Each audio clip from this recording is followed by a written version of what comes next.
Welcome to Fix and Fly, the business podcast, which identifies common business issues for you to watch out for in your day-to-day business life. So tune in every fortnight where we speak to leaders of corporates to SMEs where you can implement their strategies into your business. I'm your host, Larissa Logan from Fixity, where we help turn businesses around. Hi Francis, welcome to the Fix and Fly podcast. Oh, thanks for having me. Now, do you mind sharing with our listeners a little bit about your journey to founding World? World is proudly a New Zealand fashion brand. We started in 1989, so like prehistoric for the listeners. 1989 was when we started our company. And from day one, we wanted to be New Zealand made. That was one of our cornerstone platform dreams, that we wanted to be New Zealand made. And even before knowing that, it was a really non-negotiable, because as you travel in life and travel through business, you're challenged in many ways to survive by being malleable, flexible, changeable. But over time we were able to stick to the New Zealand made.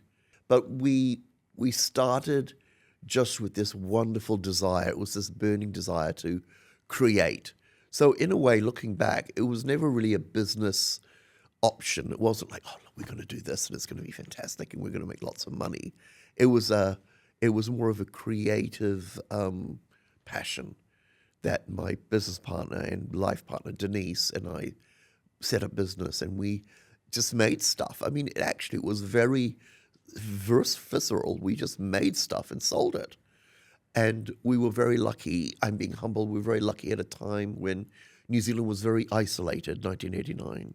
We were able to grow and provide color and light and energy and different ideas. I think that we were very lucky that we were able to start our journey in fashion. And remember, there's a big difference, fashion and clothing. Fashion. So we lead. We tell you, no. Humbly, in our opinion, we think you should do this. We're going to show you this idea. We're going to show you that color. And we think that you should consider it. We're not being, over dramatic. But fashion is about leading the client and showing great ideas that you then can take and put in your life. Clothing, on the other hand, is just a T-shirt or a sweatshirt or a garment that you put on your back. Do you mind just giving us a little bit of an overview on where we're at in the retail sector in New Zealand at the moment? Oh, okay. In New Zealand right now in 2025, it's the worst climate ever. I say there would not be any other time other than maybe World War II or the biggest financial crisis of the 80s, or even worse than that. I think it's the worst simply because it's a perfect storm of technology, globalization, forced crashing of the economy by the central bank. I mean, they did that. They went, okay, we're going to put interest rates really high. It's going to crash the economy, bring interest rates back down. All those kind of macro and micro economic factors all interplayed with COVID and the excesses of COVID. So we're paying the price of it now. And so everyone is struggling. It's a really tough time because I guess there's just so much choice. And as well as so much choice, meaning on your phone, you don't have to get out of bed. You only have to use your thumb. Oh, exactly. And then you can buy what you want. Exactly. Partly that, but also the other part is people have less money. Times are tough. Yeah. Well, we came out of a recession last year. Then we had a couple of quarters of growth, and then it's just meager growth, like exactly 0.2%. I mean, please. Yep. And then the results just came out yesterday for the GDP for the last quarter. It's gone back in. It's gone backwards again. So I think we've got some real challenging times ahead. Oh, absolutely challenging times. And so, what's the biggest thing that keeps you awake at night to keep the business, With the New Zealand economy, one thing that for me as a small company, we're a classic SME. We make in New Zealand, Okay, we don't make offshore. We make in New Zealand. That's amazing. Yeah. You should be proud of Yeah, yourself. we for are that. very proud. But Yeah. the day that we decided not to go to China or go to Asia, we knew that we would always be niche. We would never be a big brand, like Fabulous Darling. We knew we wouldn't because of the price. So we make in Auckland and we sell in Auckland. And so it's about a circularity to our business, is that we're an Auckland-based company and we sell and predominantly make and sell all our things in New Zealand, in Auckland. We, of course, sell in Wellington and Christchurch, and we do sell overseas, but we proudly make in New Zealand. So that makes us a unique creature in business, but it also makes us vulnerable in this situation, because going back to the times, New Zealand, first of all, before we even look at all the problems we have, New Zealand is a small economy. So no matter how good the idea is, it's never going to have the brawn or the strength to succeed like even our neighbours, Australia. They've got 5 times this population, 5 times the strength. So, for example, this big recession, we're not going to be a country or an economy that can jump back, bounce back quickly. It's going to take time. The most common problem I see with my clients in the retail sector when they've fallen into an insolvency event or distress is they have either bought the wrong product and then it hasn't sold, or they haven't had the working capital to fund it, so then it's come in late, and so then there's a seasonality issue, and then it hasn't sold, or they have been through an economic downturn and the revenue to support the ongoing purchases hasn't come through. And then, so in every single time... You're squeezed. And then what they do is they go back to the bank or they remortgage their house or they do whatever they can. And the bank says no. To get the funding to be able to purchase that stock. And then they put themselves into a worse financial position. You get into a deeper hole. And it's just like this circular... It's a tough one because in the end it's money in and money out. And see, for us, we make our own clothes, so we're lucky. It's a double-edged sword. We have an extra margin. We don't buy off someone, we make it. Yep. But equally, we are buying fabric further down the line. So our risk and timing and getting that right color of green in at the right moment for the right week, for the weekend, that's the big weekend, is even more pressure for us because any of those cogs fall off and it's over. And then, so talk to me about online. How important is it to have an online presence versus a bricks and mortar? So we've kind of grown organically pre-internet to be a very strong bricks and mortar brand. So come to our store, experience our environment, enjoy the ideas and the excitement that we bring into our store. And then, of course, you take a piece of it away for yourself to either wear or a perfume to wear, because our stores are not just fashion. It's everything. I love your stores. It's a lovely store to experience. It's just like looking around like, whoa, yeah, there's a lot to take in. There's a lot going on. Yeah. And so we've grown, obviously, we're not idiots, but we are very behind the 8 ball in online, because how do I explain a beautiful red cerise jacket in a perfect wool gabardine with a lovely shimmer of gold? How do I show that and explain that online? And you and I know you can't. You can't. You can sell a bog standard sweatshirt or hoodie or track pant or pair of jeans to 1 million billion people because it's just basic shit. But if you're selling really nuanced, new ideas, a little bit subtle detailing, a fabulous lining, a special button, something unique that's just only the eye can pick it up, that's it. You can't succeed online unless you're a huge company that can do visuals and zoom ins and digital and animations and all those kind of things to make that garment come alive to the consumer who might be in Timaru or in Turkey, So with us, we do sell online, but it's a minor part of our business. So manufacturing, we're Yeah. seeing a reduction in that in New Zealand. Terribly and tough. once a manufacturer shuts down, they don't come back. No, they don't come So back. I'm what type worried. of support do you need to continue being able to make your own clothes in New Zealand? Yeah, I'm being fatalistic now. In a very dark, I'm in a dark place as a business owner and as a New Zealand fashion designer. I feel that if nothing changes in the next 10 years, it's game over, because all the machinists that I know that are brilliant, they're all 65 and older. So there's no pipeline. No coming pipeline. through. No. Because all the young ones, all the boys want to be DJs, and all the girls want to be influencers. I was going to say that. So that natural kind of progression of people being excited in the industry is gone. It's completely gone. How do we drive that pipeline of like the machinists, the specialists, to be able to continue with In manufacturing the short in term, this? which is a horrible bitter pill, is immigration, because people from second world and third world, super hard working, and the skill that women learn from day one is how to sew. So are you saying Kiwis don't want to do this job? Am I saying that? I'm experiencing it. I'm not saying it. I'm Okay. experiencing it. You're experiencing it. I'm experiencing Yeah. it. If I'm trying to find someone, and don't get me wrong, it's not a sexy job. It's not a cool job. It's a hard working job. But, we pay well. But is that enough? yeah. That's the world we live in. Well, that's Like, the thing. we pay well. But living in New Zealand is goddamn hard right now. How about the staff in your store? How important is that to your business model? Oh, babes, they're everything.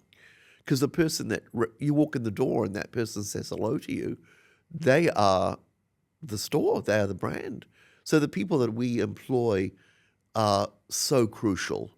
And that's why also, if you come into World, a third of the time you'll be greeted by either myself or one of the other directors or designers.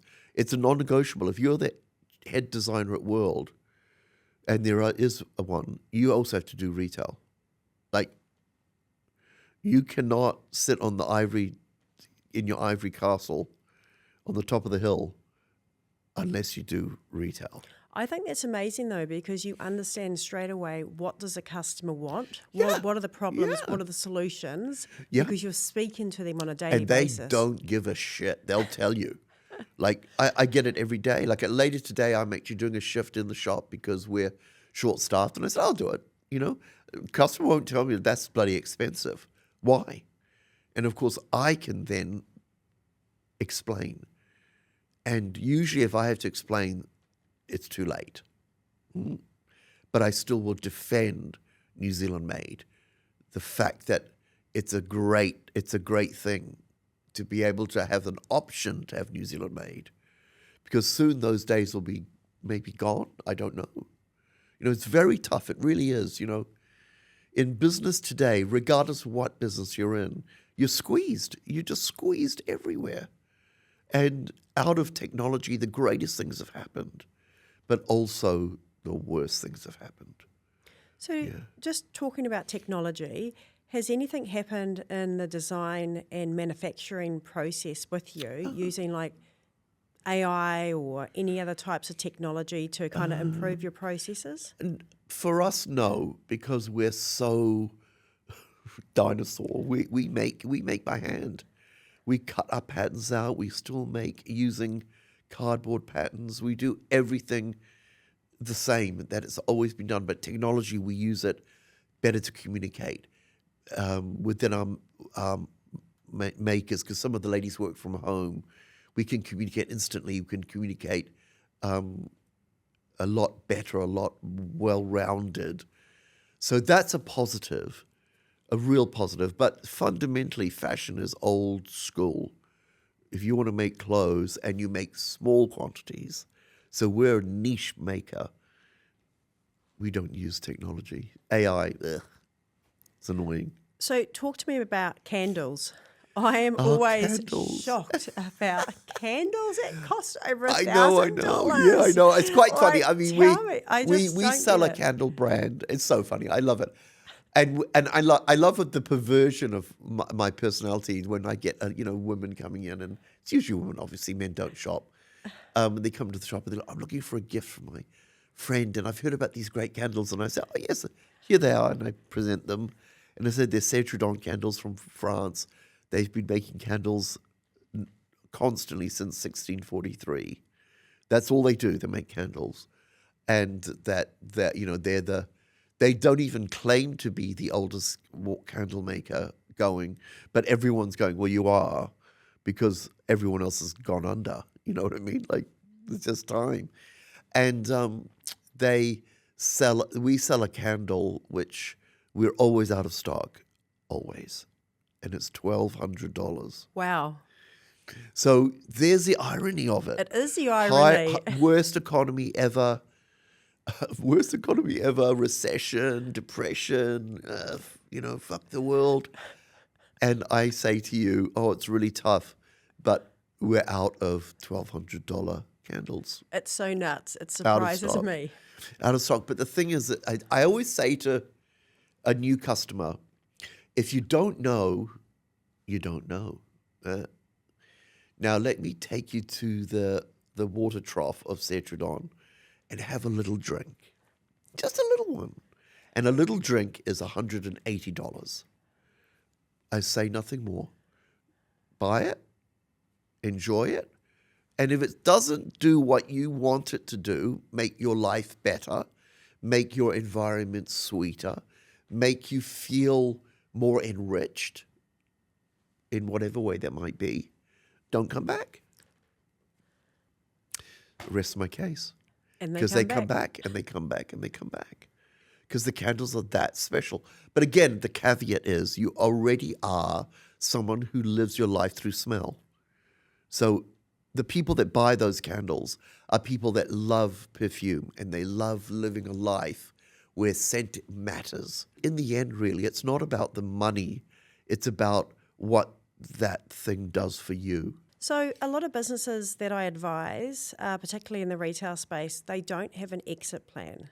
Oh, dear, please. And, I think one of the largest assets in a retail business is the customer list, right? Yes. But the issue is, in an insolvency event, we cannot sell that unless it's under the going concern assumption. Yes. So then there is a limited value. The value you have is selling the domain, the website, What is the it? inventory. Nothing. What is It's it? nothing. Yeah. Trying to pull And together for me, the lease. if it's selling the brand, well, it's my ideas.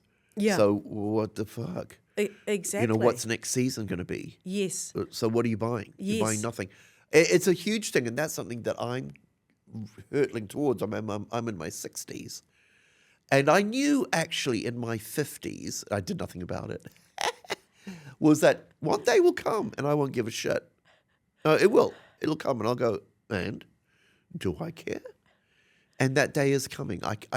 It's sneaking in a little bit. Like the pressure of business, next season, next collection, next Christmas, those key dates that are coming at you. You can't go, oh, babes, I'm not in the mood. I'll do it next month. Like deadlines. And they do get to you because they're just coming at you, And then, of course, as you say, exit. The one thing that we did do organically, and it's, of course, on the next generation's shoulders, and it wasn't my daughter who's taken over. She isn't doing that. But it was a young, very talented man who joined the company, 25, 30 years ago. And and no relation, is just a really amazing, smart, talented man. And he's the next generation. I mean, I've actually said to him organically, like, well, soon it's going to be you. And I don't give a shit. You're going to make the decisions. Because in the end, there will come a time, it doesn't matter. And what your opinion matters. And it's the crossover is happening. But it's more of a organic thing as opposed to a business thing. Because, of course, you're saying sell the business, finality, all those kind of things. But New Zealand businesses, most of them are small. There's a real grey area where you don't think about it because you're just surviving. You're just getting through another season, another year, another problem. And then, 10 years have passed and you've done nothing to shore up those issues. I mean, for us, our database is everything. But in reality, retail, the space, we're lucky. Over the years, we've put ourselves in great locations, but I don't own them, you know. Well, that goes to another point. Landlords. I love them and I hate them. How important is it to enter into your lease at the beginning and negotiating good terms? Oh, it's so important. And every time in my business career, I've been useless at it. I remember, and the guy's a lovely man. I still see him occasionally when he passes through. I'm no longer one of his tenants. But I remember we signed a lease for 20 years. I mean, what the fuck was I thinking? You know what I mean? Like everyone, I'm nervously laughing for you. In the room was like, when I tell them this story. You would have had at least two downturns during that 20 years. Oh, babe, so we've gone through 5. 2 or 3. I mean, so, yeah, I mean, I'm the poster boy of how to do everything wrong and still be standing. The importance of a good lease is so important. do you mind talking to me about social media and how important it is to be pushing out your socials on Instagram, TikTok? I mean, it is changing everything in front of our eyes in real time. It frightens me. World as a brand, we do have all those things, you know, Facebook, TikTok, all that, blah, blah, blah. But we just have it in a very, and maybe to our detriment, a very minimal way. We don't comment on anything or anyone or any whatever. We just put things up and go, hey, look at this. This is really cool. Would you like to buy it? We're one-dimensional. Because we're a small company and we're family-owned, you know, really ma and pa kettle, we haven't yet gotten our heads around the implications of this beast, social media. Well, let's change into a more positive, let's do it. Fun area. Yeah. Can you name who's the most famous person in the world that has worn a piece that you have made? Oh, okay. We're lucky. Okay, name drop. Okay, so pretty much every prime minister wears world, male and female, past ones. Which is kind of cool. I like it when it's boring fuddy-duddies wear us. and because we empower them. They feel good. Do you see what I mean? All the Kiwi musicians, all of them do. They're customers. They're all customers. But if we're talking international, I mean, we've been... the last one, this is just... I'm talking shopping, was we closed the store for Cyndi Lauper. Oh, love her. And she came in and went bananas. She's so much fun. She would love that store. Yeah. And then also we closed it for Riri. Oh, yes. Yeah. When they come here for work, it's usually the girls, not the boys. And what's her name? Gaga. Oh, Lady Gaga. Yeah, Lady Gaga came in. Wow. And they're just shoppers. They're like, you would relate to it. You're a modern woman. And if you get an opportunity when you're overseas and you think, and of course we're very lucky, all the scouts and all the runners and all the Kiwi people in those industries know world. They know, like, they'll say, where can we go to see something fun and interesting? World. And so they'll ring us about half an hour before and say, hey, look, we're coming around. We might not come in, but if we do, will you be ready for us? And we go, yeah, of course. I mean, again, we're Kiwi. We're not going to be ready for you. We're just, come in when you want to come in. But we have, in those 3 occasions, shut the doors and given them the privacy to be able to shop without maybe feeling that they're on show. Do you know? But yeah, those famous ones, I mean, if a name drop, there are so many. Cyndi Lauper coming in. That was a wonderful treat. But do you know how I've survived? Hello to every woman that walks in the store. You're just as important. Yeah. Because you're the one who makes us survive. The customer not the superstar. experience. Yeah. And also giving value. You know, like you said, and we're joking, the $1,000 candle. You know, the person that buys a $1,000 candle only buys it because they value it. You know? And one, I remember, I'll give you one last thing before, because I can rave for too long. I had in the store a little while ago a very wealthy gentleman with his new partner. And she was fabulous. And she had come in because she wanted to show him this beautiful candle that she had her heart set on for him to buy her. Note, for him to buy her. But he came in, he was a bit aloof, you know, being the Kiwi boy. And she was like, oh, hi. And I gave her a hug. How are you? How's it going? She's a good customer. And I said, oh, you've come in to get the candle? She went, yes, I have. And honey, you know, called him over, have a look at this candle. I love it so much. You can burn it in the bedroom. Blah, blah, blah, blah. And he said, oh, yeah, how much is it to me? Nonchalantly, and I told him it was a big one. I said, it's $1,200. And he was like, oh, I can't believe it. I can't believe you're charging that. And of course, I wanted to say to him, she just said to you she would love to burn that candle in the bedroom. Oh, my God. So did you not get the cue, you fucking idiot? I, of course, didn't say that. But I wanted to make the sale, and I wanted him to buy it. So I said to him, oh, so why do you think that's a problem? He said, you know, it's a candle, you burn it. I said, and I knew the car that he drove in. And I said, so what car did you use to come to the city today and drive your wonderful girlfriend in? He said, Rolls Royce. I said, oh, and is it your only car? He went, no, and I have it. He's, of course, being a boy, rattled off, you know, blah, blah, blah, blah, blah.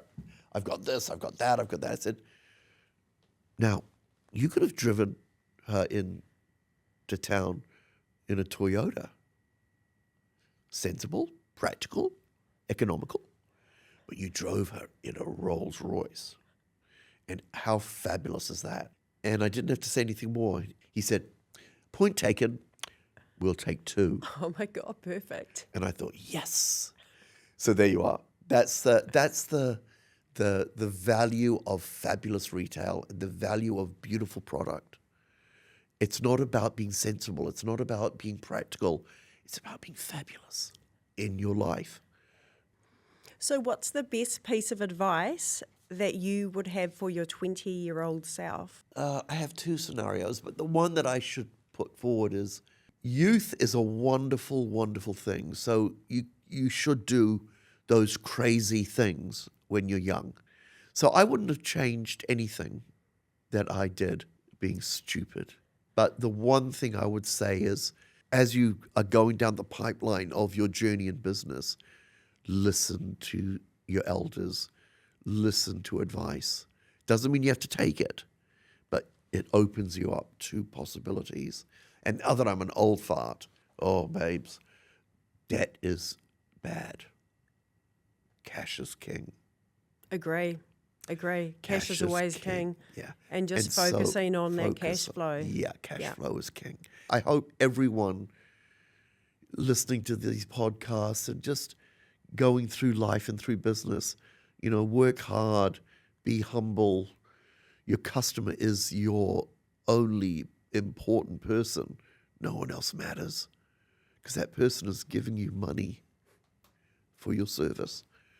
Well, thank you so much for joining me today on the Fix and Fly podcast. You are amazing. Oh, thanks for having me. And keep doing the great work that you're doing. What we're doing. Yeah. Fashion never sleeps. It just keeps going. And I look forward to seeing where the world journey ends up. Yes, you must come to the next fashion show we do, which will be next year. Absolutely. Yeah. Thank you so much. No, thank you. Thank you so much for watching this episode. If you enjoy the Fix and Fly podcast, make sure you like, comment and subscribe and share with anyone you think will find this useful. We look forward to seeing you next time.